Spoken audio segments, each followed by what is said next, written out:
Welcome back to another episode of Meet Cute, where we explore the stories of extraordinary people with radical meat-based beliefs. I'm your host, Alex Rhodes.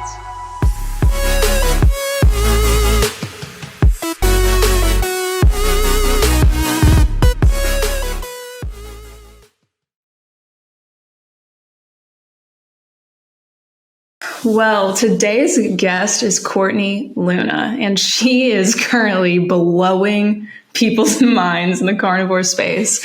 So I just want to take a second to welcome you to Meet Cute. I'm so excited to have you on the show. Thank you. I'm excited to be here. I've got to say, I've got a little nervous butterflies going on. I'm excited to talk to you. Oh, yeah. No, I mean, I feel like I'm also nervous, which just means it's going to be a good time. All right. Well, let's kind of start with, what is your current lifestyle like? Like, what are things that you implement in your daily life that are beneficial to your carnivore journey? Yeah. You know what? I'm one that's kind of I guess you could say spiritual or into the woo. So I'm a big believer in doing all the inner work, and I'm not great on making time lately in my schedule for this, but doing meditations and breathing exercises. So I love that. I feel like mind, body, soul is all connected. It's not just about doing this diet for my health. So I do try to incorporate a lot of self-care, a lot of tools to keep me from not going insane. I stay at home with 2 little kids, 2 and 4. So that's a lot right there. And yeah, I'm trying to be better about incorporating more exercise. I have a love-hate relationship with it. Now that I've gotten some of this weight off, I know it makes it a little bit easier to move your body. So that's my next goal, is to really hammer it out in the gym. I want to be ripped, and I'm not doing anything to get there right now. But yeah, I mean, my daily life is just home with my kids, shooting some videos of what I eat, any recipes I create, and just trying to spread the word on this lifestyle so other people can learn about it and hopefully heal any issues that they've been having with their health. That's incredible. That's incredible. So something you said just sparked my curiosity. You're into the spiritual woo-woo, right? So when in life did that start for you? Trying to think. It's definitely been a handful of years. I don't know. I can't remember any sort of kickoff point. But I did do a breathwork training course, a in-person workshop years ago. So I feel like that's when it got a little heavier. And I also have, a friend, I call her my spiritual therapist / life and business coach. So I work with her actually since March or so, and she will forever be somebody that I see on a monthly basis to get my head in check. So yeah, it's definitely more in the last year or 2 that I've really focused on personal development and self-care and all that spiritual stuff that comes along with it. What was your childhood like and your relationship with food, during, let's say, the ages, 4 to 10? Yeah, I felt like I had a really good, easy childhood. My parents did split up when I was 5, but honestly, it was the whole Bruce and Demi situation. Everyone still hung out. Everyone was still fine. They remarried. Nobody said a bad word about anybody. It was all good. That being said, I wonder deep down, if there was a little, doing some inner child work and meditations and stuff. I wonder if somehow that did affect me. But as I know, I seem to be okay. As far as the food at that age, I don't remember anything wonky. I mean, my parents have always been very active, very fit. Not to throw the rest of my family under the bus, but the majority of our extended family is not in perfect health. And so my parents have always been, like doing triathlons and Ironmans and like you name it, they do it. So they've always been pretty conscious about what they've been putting in their body too. So I remember like driving like half hour with my mom to like the closest Trader Joe's back in the day. So mindful about what we were having, but I don't remember there being anything like weird or restricted. Just like aware of the ingredients. But I mean, later years, I definitely had a horrible relationship with food that I'm not really sure exactly how that came to be, because I don't feel like I was like jacked up as a kid or, with what my parents were feeding me or not feeding me. Right. So is there a distinctive time that you sort of remember that shift, whether it was through, weight gain or, just like mental health, the subtle signs that you get as, you're eating, something that is, let's say, the standard American diet? Yeah. So I actually went to Weight Watchers when I was young. I don't remember. I'm trying to think how old I would have been, maybe like 13.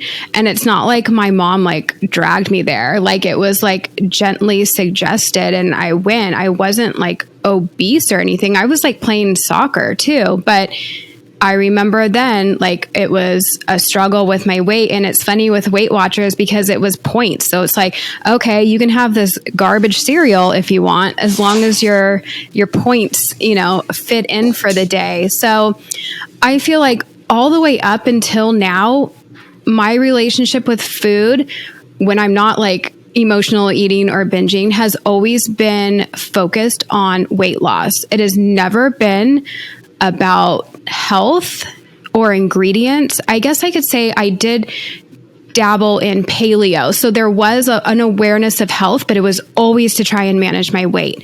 It was never about what the ingredients were or like keto. I was keto on and off for 5-6 years. The amount of keto treats I would eat because it fit in my macros, and Lord knows what ingredients have been in there. So I guess all that to say, it's been a wonky relationship with food and my weight for like 25 years then, because I'm 38. And I just feel like I finally came to the end of the road with all that yo-yo dieting, because I found what works for me and I won't go back. Wow, that's truly incredible, to even find the path, and after all of the years of struggles. When you were younger and you started, going to these Weight Watcher meetings, I mean, it was gently suggested, you said, but do you think there was also like a societal pressure and like a pressure to fit in as a teenager? I didn't feel that. I really didn't. Okay. Yeah. I mean, I guess you could say I did in high school. At that age, it was just whatever. I didn't think anything of it. But I do remember being a senior, like going into my senior year and totally restricting myself. Like I lost so much weight. I would have a bag of cereal for breakfast. I had chicken with salsa for dinner and like this frozen yogurt. We would go to this frozen yogurt place and it was like zero everything, like no carbs, no sugar. So I was hardly eating anything and I lost weight and everyone was like, oh my gosh, you look so great. Like, it's just crazy. And it's like, God, it's such like a mental thing. It's so weird. Like if only they knew what I was doing, but even I didn't think what I was doing was bad, but it was even like addicting. Like I would go to bed like starving, but not allowing myself to eat anything. So definitely felt the pressure in high school to not be the chubby one that I felt like I was for so long. Yeah. Did you feel like going through that, it sort of created like a repetitive behavior at all? Like through your adulthood, would you go through like signs of, very severe deficits to try to reach a weight loss goal? Yeah, definitely a extreme restriction, which eventually leads to a binge or overeating or whatever. I mean, just constantly yo-yoing. I've gained and lost the same 50 pounds. Like, I think I'm on my 4th or 5th try right now, or not try because I'm doing it, but it's just, I've just always had a wonky relationship with food. And that's what I love about carnivore is all the guesswork is taken out of it. It's so easy what you eat, and it's satiating, it's satisfying. Like, the being on keto and still like allowing those treats was like a mind fuck for me, because it's still giving you those like sugar hits and the dopamine hits and the cravings. And I would just constantly thinking about it, and okay, can I fit a few more cookies into my macros for today? Like, it was always just like this mental gymnastics trying to eat more things that I was addicted to. So that's why for me right now, I know it doesn't make sense because I'm not eating all these foods, but I do feel like I have that food freedom because it's off the table and I don't want it. I'm an abstainer. I'm not a moderator. I can't just have a little bit. And like, I was like, just have a piece of cake. I can't believe you wouldn't have cake. It's like, would you say that to an alcoholic? Like, oh, just have one drink. Like, how ridiculous. You can't enjoy your life without that one drink. It's like, well, there's a reason I also don't drink anymore too. I just feel so much mental freedom, and like food doesn't have that hold over me anymore that it used to. It's just done. I don't even think about it. I used to be so obsessed, and now it's just like I think about my food and I'm excited to have my burger patties or my steaks, but it's just a totally different feeling. And it's so hard to explain it unless you actually like have gone through it and you feel it. I mean, I can say over here as well. I was just talking to my dad this morning. I was like, look, I don't have cravings anymore. You know, like there's nothing you could put in front of my face where I'm just like, I can't resist taking a bite of that, you know, and it's so incredible to see people who come from such an undernourished standpoint. You know, I feel like it comes from that level of nourishment. It's like now, you know, you're eating meat, you're eating butter, you're eating, you know, raw cream, and you're having all of these important nutrients, you know, shoved into your diet. And it's like, there is no deficiency. You know, there is no reason that I would crave anything else because, you know, our body is just a machine. We're just like, we need this, you know, we're deficient. And so that's absolutely incredible. Yeah, that's so true. Yeah, thanks. Yeah, I mean, I could have a pile of donuts next to me right now and like there's no desire. Whereas before, when they were allowed in my diet, it would either be like, okay, eat them and eat them all, or it would be like, okay, don't have one, maybe have one later. Like I was just obsessed thinking about it. But right now it's like no desire. If I were to have a bite, for me, that probably wouldn't be good. I feel like I would start all over again and have those cravings, and it would just be a spiral. Because people ask a lot if I ever think I'll have a cheat meal or whatever, and I haven't so far. I haven't had one bite of something that wasn't carnivore. Just because, I mean, it sounds like, not that I'm like scared, but I just know like it's not going to serve me right now. Because right now I just feel good and I don't want to fuck that up. Yeah, 100%. And, you know, do you feel even like you have created these patterns within yourself, you know, these cycles of like falling back. So it's like you have one bite and you fall back. And so I think it's very natural that you would have a fear of even just one bite, you know, and I think that's a healthy fear, not a detrimental fear. Yeah, it's more like an awareness, like, because I know what will happen. I know I will just slide back down, and before you know it, I'll be eating all the things again and I'll be gaining all the weight back. So for me right now, not happening. Absolutely. So you mentioned, you know, would you give an alcoholic alcohol, you know, even just a drink? Do you feel like your relationship with food was more of an addiction than anything else? Yeah, definitely. An addiction, a crutch, you name it. It was all about, in a way, like, oh, like a drug addict, like, oh, where can I get my next hit? Like, that's how much you're constantly thinking about it. And yeah, and just a crutch for, you know, any emotion. Like it would just help you numb out. Like, oh my gosh, I'm stressed. Well, let me ignore my stress feelings and I'll just eat this because that gives me the dopamine hits. Or you're sad and you want to numb out and not feel sad. It's like any emotion. Happy. Yay, I'm going to celebrate and eat this. So yeah, it was definitely an obsession, a crutch, an addiction, whatever you want to call it. It was definitely not a good relationship that I had with food. Yeah. Do you recall a time when you were just so tied to a meal or a snack or anything else, and it was, let's say it was gone and you didn't have time to go to the grocery store? Like, do you remember how deeply it would affect you, or if it did at all? Yeah. I mean, even before I started carnivore, so I was keto on and off for years, did low carb last year. Last year, I stopped whatever. I stopped what was working for me because I got caught up in the anti-diet culture. So come like September-ish, I think, I tried the whole intuitive eating thing. And I intuitively gained 40 pounds in 4 months because I can't do that. I can't just have a little bit, like have one Oreo because, everything in moderation. I'll have the whole thing.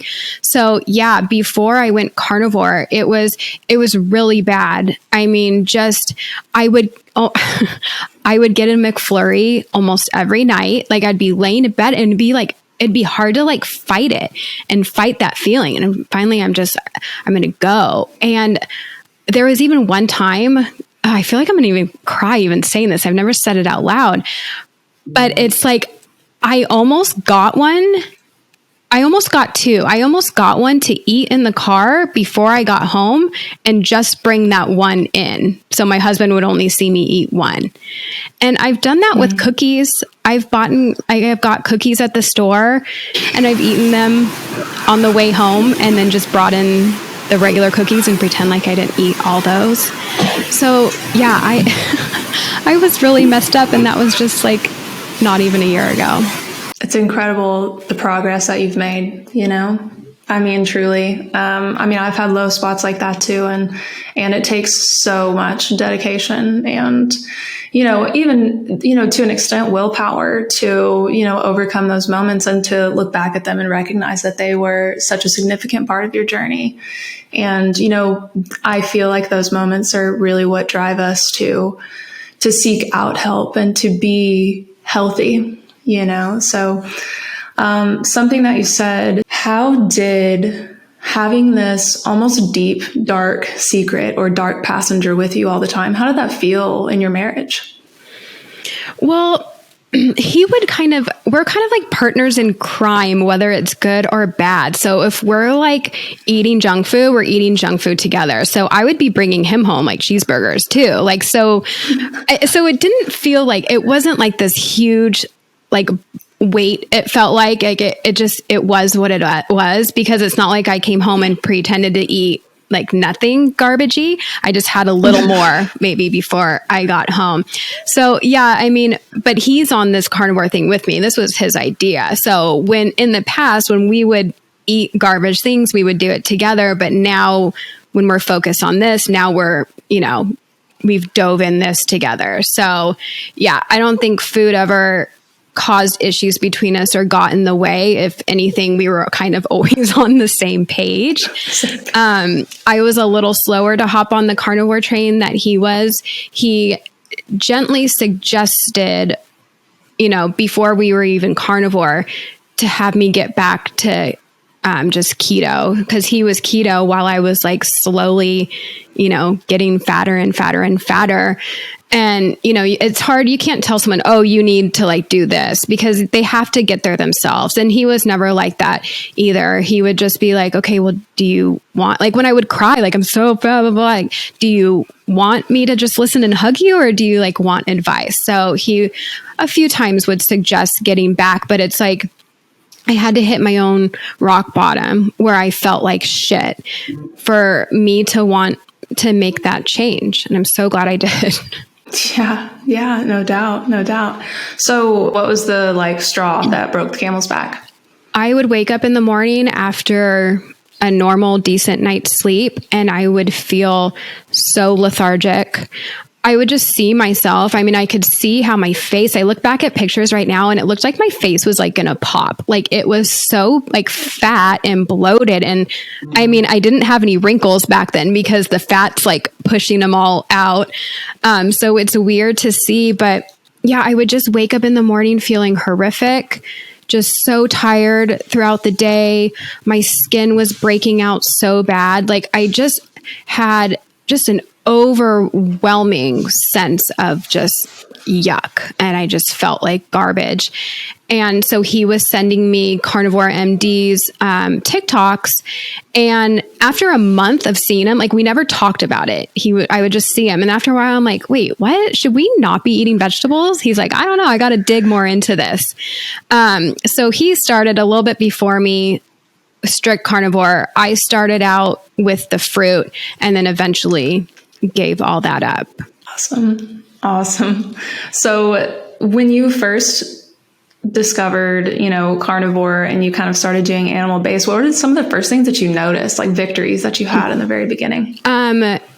Instantly, I felt like my energy was way better. Quickly lost, I feel like the first few weeks, it's easy to lose some of that weight. A lot of it's water weight.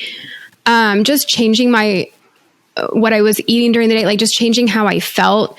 I remember a few days being like, gosh, I don't even think I'm eating enough. Like having that fat, so much fat when you're not used to it is very satiating.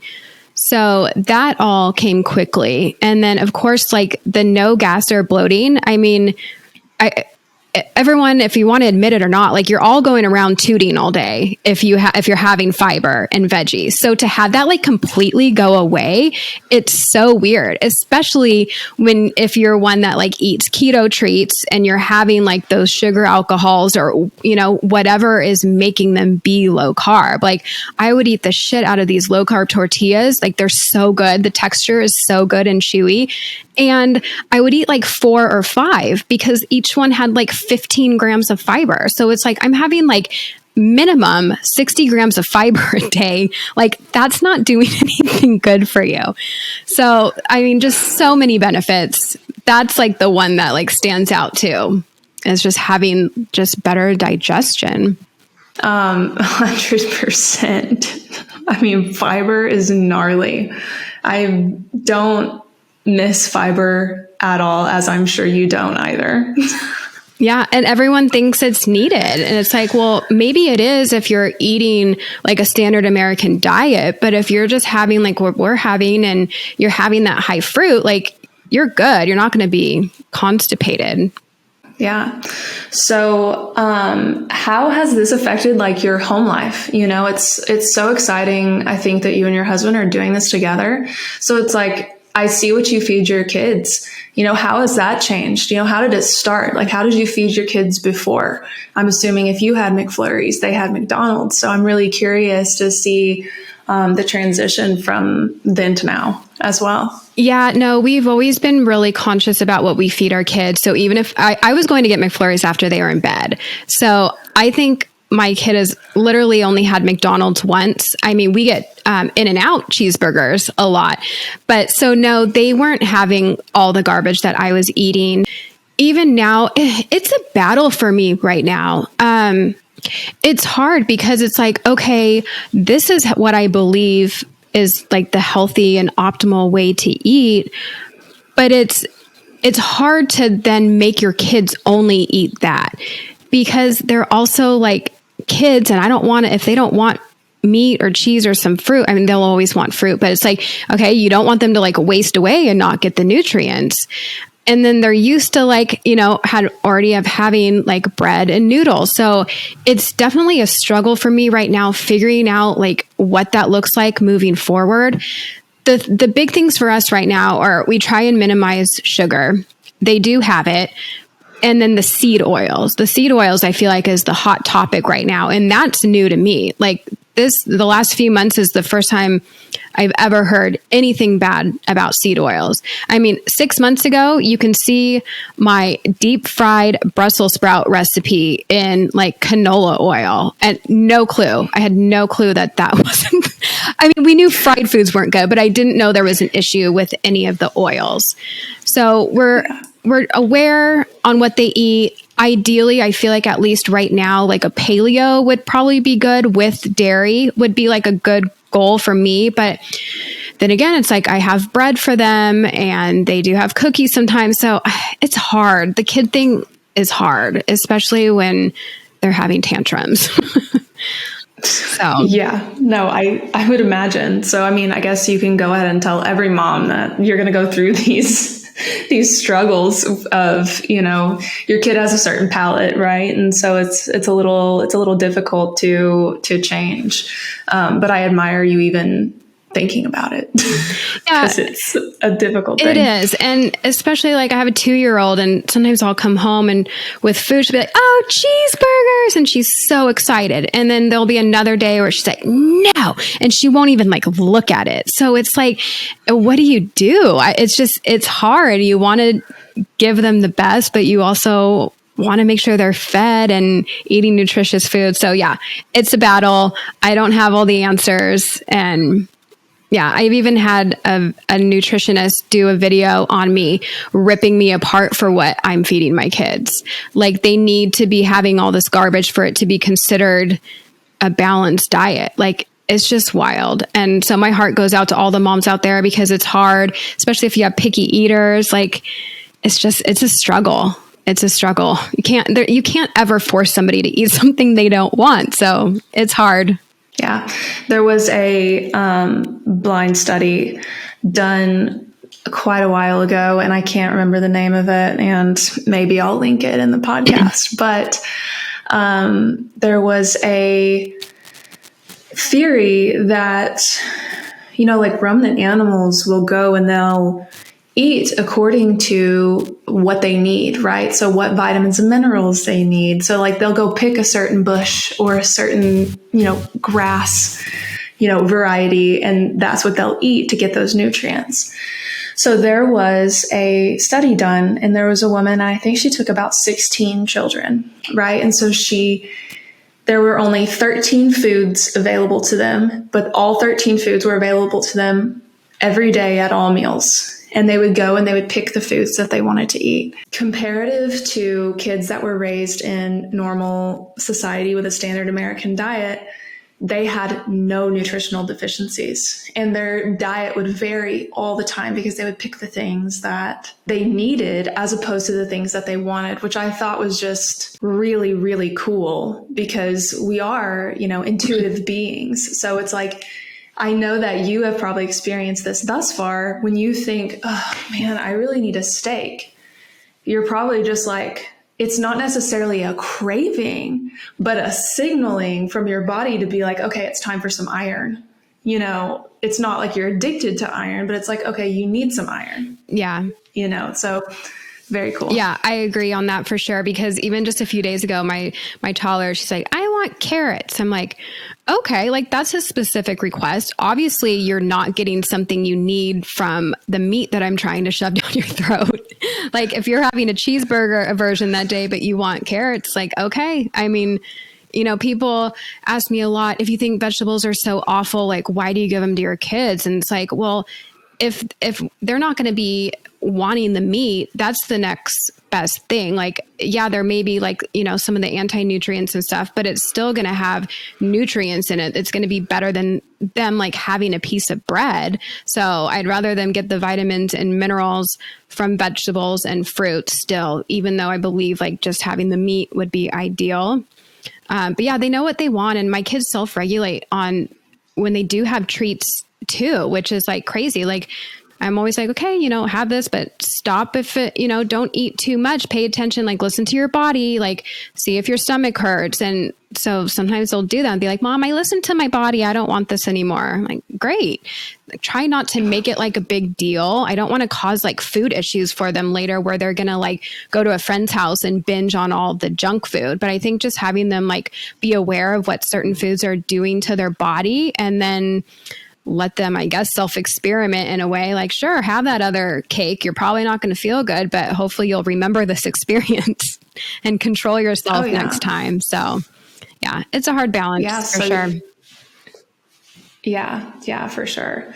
So you think definitely that teaching them awareness is going to be I mean, I would agree with you. I don't have kids, but I would think that if I had one, the whole point would be to teach them to be aware of their body. And that would, alleviate a lot of stress in the future for them to just be like, oh, that didn't make me feel good, so I'm not going to do that.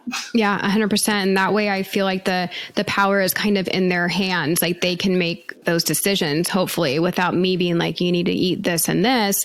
They'll just hopefully learn from learn for themselves. So we'll see. Yeah, for sure. For sure.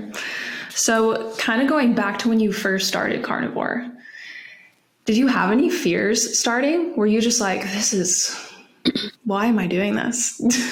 No fears. I was still like, I can't believe I'm not going to eat vegetables. Like it's still weird to me to this day, because, that's what we've been ingrained. That's what they've been teaching us for years, that we need that. But then when you dig a little deeper and figure out why they're telling you to eat certain things, it's all like, follow the money trail and all that. So I've learned a lot to make me feel better about eating this way. So that helps. But yeah, it's still crazy to think, because I used to be like so heavy on the veggies, and even just like, cause I would share my food recipes before eating this way. And now it's like, God, I'm so used to like cooking all these things. And now I'm like, okay, here's some more meat for you guys. Like, it's definitely weird. I'm still getting used to it. Yeah. Yeah. No. And I mean, if I can ask, you never get tired of it either. You're just like, you may have a meat aversion every now and again, but it's like, I would get so tired of eating vegetables over and over and over again, because, bodybuilding, you just need to fill yourself up with all the fiber, or, get the biggest volume of something that you can get. And then it's like, you're so sick. Like I would go months without eating a certain vegetable because I would get so sick of it. But it's like with meat, like you never grow tired of it, do you? Yeah, I don't. And it's so funny because, I went through spurts where I would meal prep and I would have whatever meat and veggies. And not that I would eat the same thing every day, but I would have things on rotation, and that would be like, ugh. And I had way more variety then. So it's weird. I feel like something changes. I feel like taste buds change. I feel like mentally or whatever, your body is just, it starts to adjust and crave these things, because now it's like I could eat burger patties every day and never get sick of it. Whereas months ago, I would get so sick of the more variety meals. So yeah, I don't even know what it is, because I know it sounds crazy, because people ask me all the time, don't you get sick of this? I'm like, absolutely not. I wake up excited. If I start getting bored of burger patties and it's like, okay, like I throw a steak in every now and then, and that kind of satisfies that. And then I go back to my burger patties. So, and there's plenty of different animals to bounce around from if you're, getting burnt out on red meat. But I'm stoked with my burger patties. And the reason why you see so much different variety of food on my page is I'm trying to help, other people that need more variety have some ideas, but I don't even necessarily like need all that stuff. So I have people say, oh, if you're wanting pasta, just eat pasta. It's like, you want to see my burger patties every day? Like, how boring is that? I'm just trying to give you guys some different recipes. So yeah, I'm like, it never gets old. There hasn't been one day in the last, tomorrow will be 6 months. Hasn't been one day where I'm like, I have to eat another burger patty. Like, nope, I love it. That's awesome. That's awesome.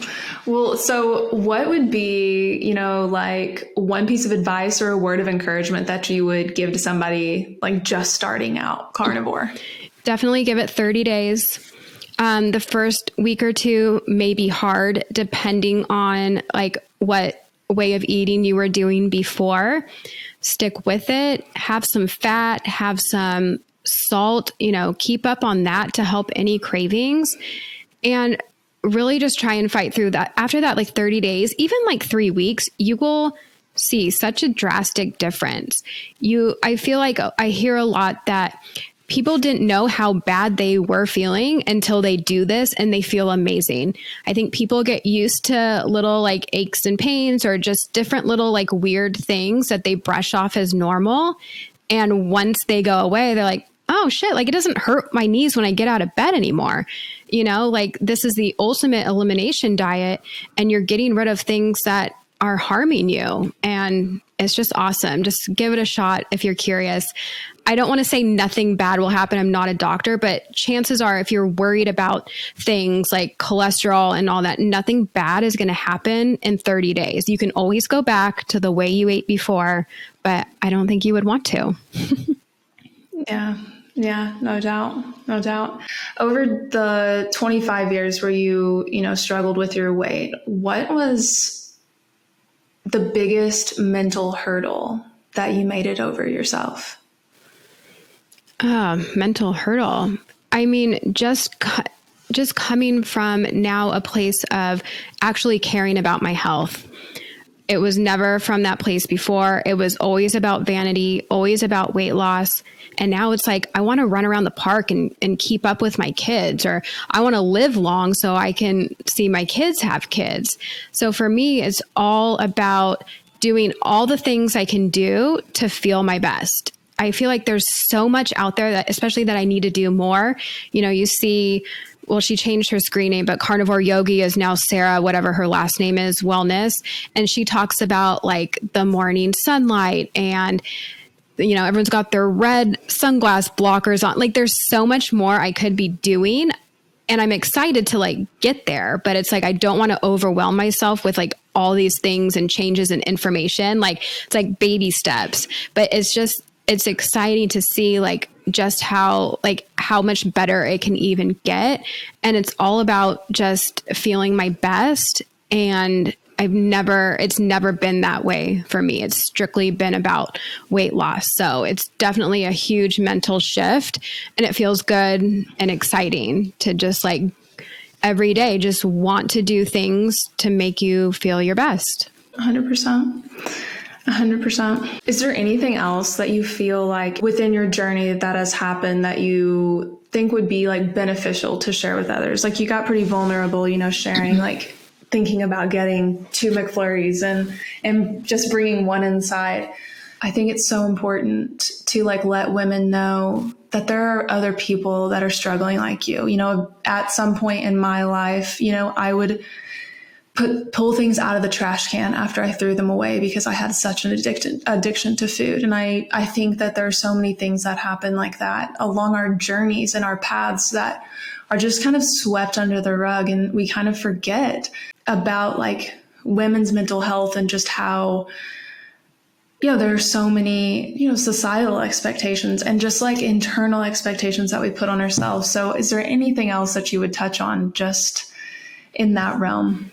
Yeah, just know if you're struggling with your food addictions and battles, like you're not alone. And I would definitely give this a shot because just speaking from experience, if you're still incorporating like things that are sweet or the fake sugars or keto treats, like it's always going to be a battle. Like if you're battling it now, I mean, some people can probably have one and go about their day, but if you're constantly thinking about it or you eat the whole bag, like the amount of like mental space that takes and how it affects other things, like it's just wild, like how food can have a hold on you. So if you are feeling that way, like know that there is hope. And for me, that hope wasn't learning how to moderate those treats because that wasn't going to happen. For me and for many others, it's just you need to abstain. And you can't moderate that stuff. And that's okay. Like you're not a failure. If getting rid of it and being done with it as a part of your life is what helps you like move forward and have that mental freedom from food, like it's amazing and it's worth it. So I would just, again, like the 30-day thing, give it a shot for 30 days. You can always add your keto treats back in. But I mean, it's so freeing. Like I want to shout it from the rooftops because I know so many people struggle with food addiction and carbs and sugar, and it's just a miserable way to live when the food like has a hold of you like that. So give it a shot. Anyone can always reach out to me if they have questions and stuff. I might be a little slow at getting back, but I try, or I can make a video on it, so I don't offer coaching services or anything, but I do love to help people because I just want them to feel good. Like I feel good. That's amazing and so generous. And, just to lay your handle out there, it's Courtney Luna, right? Yes. Yeah. Okay. Yeah. Perfect. I'm there. I'm everywhere. She's everywhere. Look out, world. Courtney is coming in. Yeah, I just did Twitter like the other day, my 3rd tweet. So I'm still figuring out all the other platforms. So just trying to spread the good word. Oh, that's amazing. That's amazing. Thank you so much for being here today. Thank you so much for having me. I love, this was just definitely a different part of me that I was sharing. So I'm excited for those that want to know more about me can know more about me this way in a more vulnerable way. So thank you for asking them. Of course. I love it. And your story is honestly inspiring. And, I hope you never forget how many lives you're touching right now. Thank you so much. I appreciate that. Yes, you are so welcome. Thank you for listening. Until we meet again.